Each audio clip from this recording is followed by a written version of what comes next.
And of course, this incorporates the secret esoteric traditions of the West, so secret societies such as the Order of the Golden Dawn, the Rosicrucians, Freemasonry.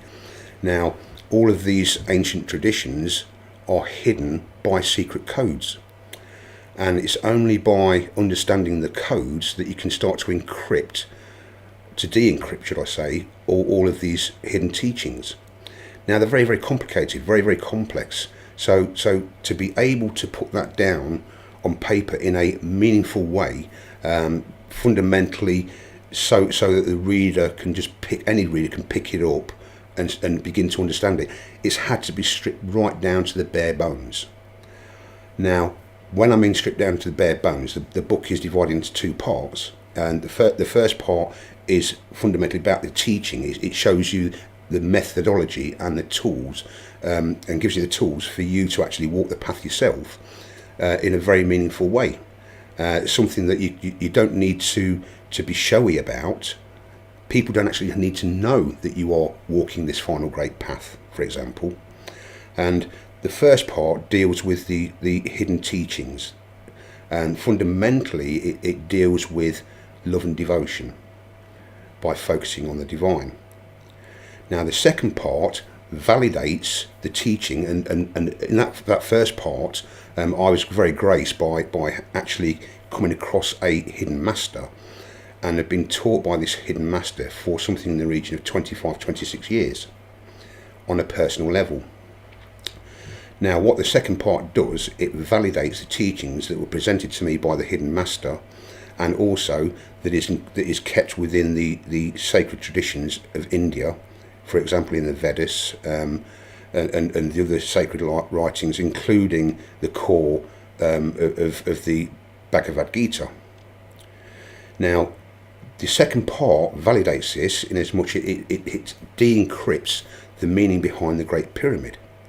The Great Pyramid at one time was the largest building in the world for something like 4,000 years, and the tallest building as well, and consists of something in the region of 2,300,000 blocks.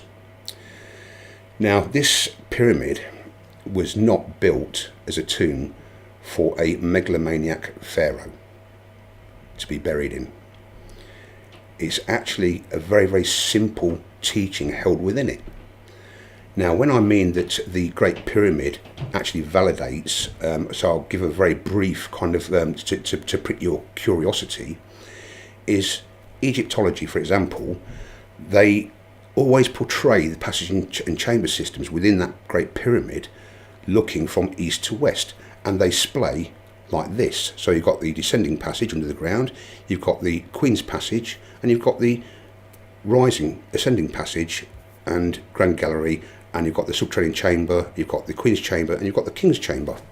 However, there's a deafening silence to the north-south aspect of those passages and chambers. For when you take it from that position, it delineates the figure of a man standing up inside the pyramid.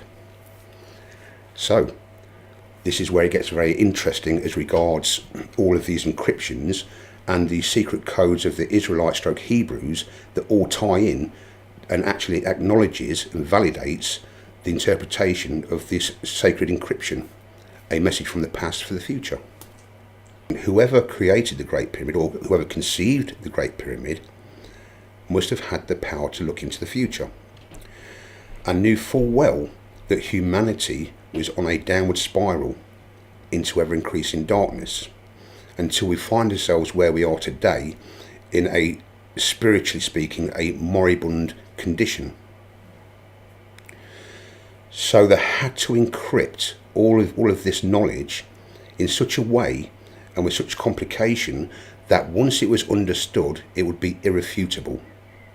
So that was the purpose of all of these secret hidden encryptions, that now the world is in a position to understand the reasons behind the creation of such a astronomic monument.